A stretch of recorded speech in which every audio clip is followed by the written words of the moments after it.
I'm Caroline Isotier with Tech for Good Canada, and Tim Grant is the co-host of these online discussions. As often with technology in the past 30 years, technology has promised to solve issues sort of magically. And I think we're here with people who know that that's not the case.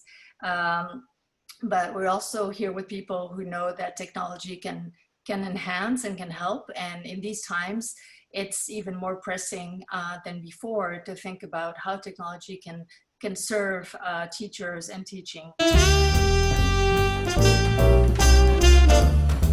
So it became a bit of an endeavor to support them quickly.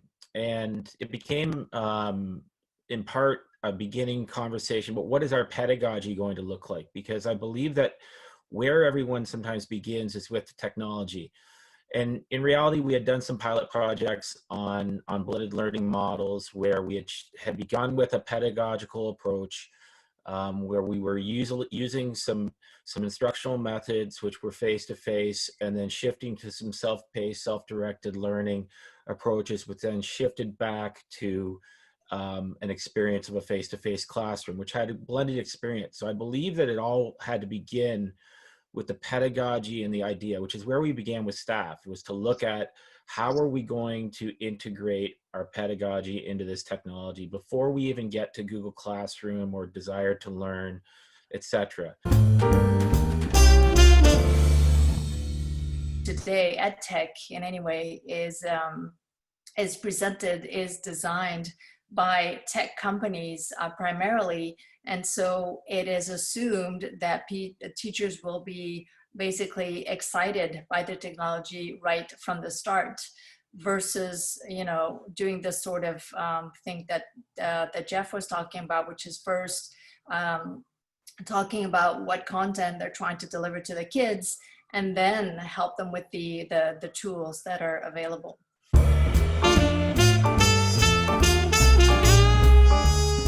I've been teaching online for more than 20 years, and I've done it in every kind of permutation and combination you could imagine. And for me, what works best is that combination, the flipped classroom approach, where they're doing a lot of the work in advance and afterwards, but the synchronous portion of the meetings, of the learning is really reserved for connecting, small group learning, and that kind of thing. Actually, one tool I want to add is, and I found this really important, is like really giving students choice. So what I did was I would go on Google Meet. I would have some students join me on Google Meet. And I would say, okay, the first part of the lesson, I'm going to be recording. So I would record it and use Google Meet to record it. It goes right into my Google Drive. And I found, like, in my business class, I only had like 3 students that showed up in my 10 o'clock class. And the rest of my 25 students, they would watch my recording on Google Classroom. Every single one of our customers, and to my understanding, pretty much every single private school just went straight towards trying to create virtual schools because they have customers that they want to keep tuition. Like they had a real incentive to and they didn't have there wasn't any sort of political organization suggesting that they don't do these things. It was just like, we have to do this because we want the tuition to keep rolling. So specifically, what's very interesting is that Montessori schools, which is again the majority of our customers, like they're so anti-technology in the classroom. They were all doing this. Like all of a sudden, they're educating kids through technology.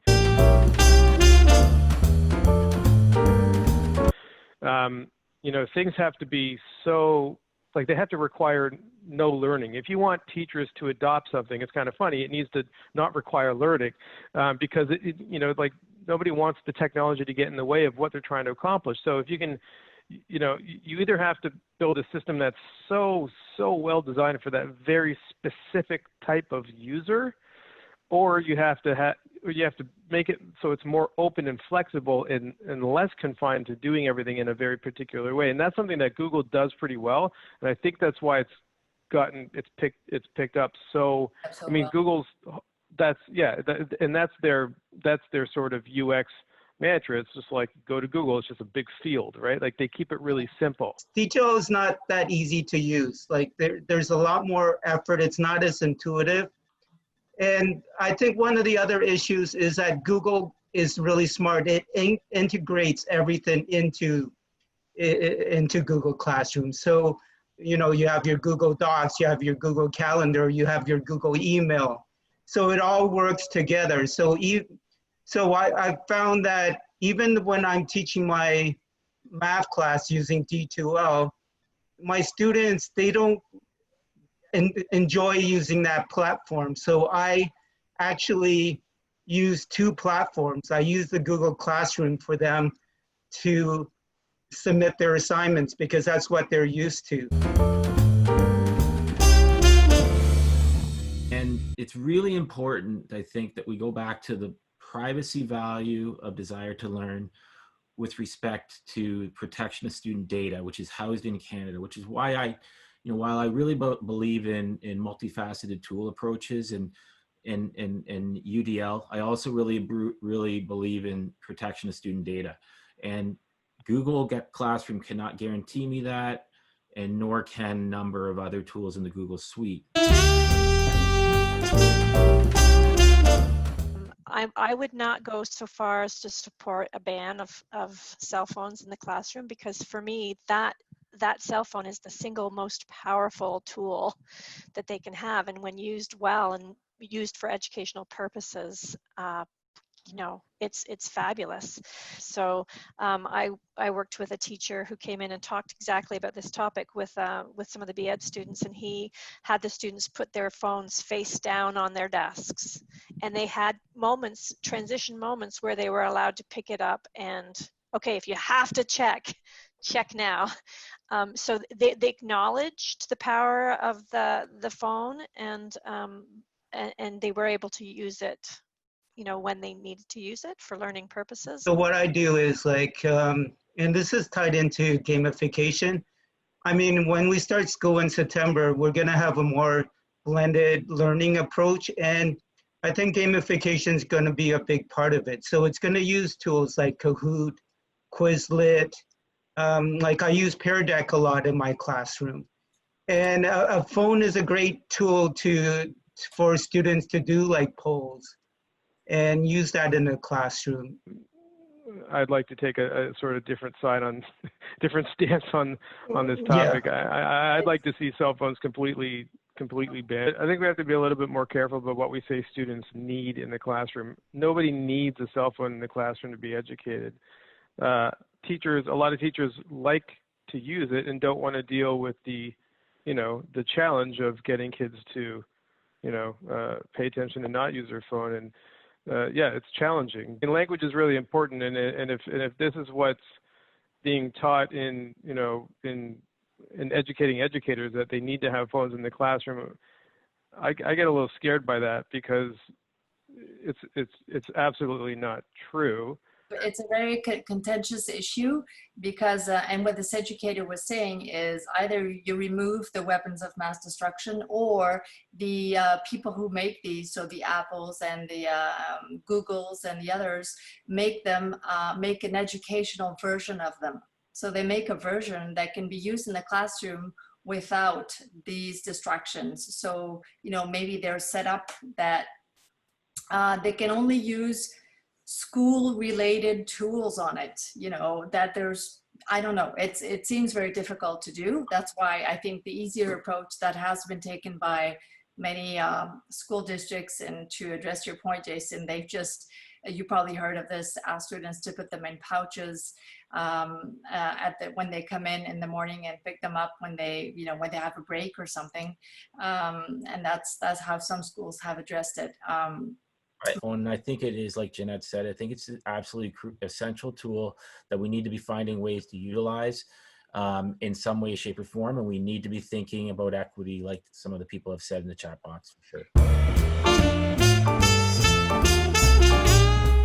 Teachers have not been trained. They haven't been given PD. Yeah. And to be realistic, I don't think there's any way that teachers would be able to say, okay, September, you're going to be starting detail. I don't think it's possible without intensive training. I think sort of as a final thought, I think that what we've seen, if we've learned anything out of this experience with COVID-19, is that how important human connection is, and how important student well-being is. And I think that now is the time for kindness and compassion over curriculum, and I'm not saying that's not important, over curriculum and content, but I think that human connection is we have to make sure that we find a way of giving our students that. And I hope for September that we really focus on the social emotional that Janette talked about, and to really build community in our online classroom. And I think that's going to be a biggest challenge, because unlike before, we're going to have new students in September. And it's going to be a big challenge to get to know our students online if we're still going to be online. All right. Well, thank you, everyone. And really appreciate your time and your implication. Thank you. Thank you all.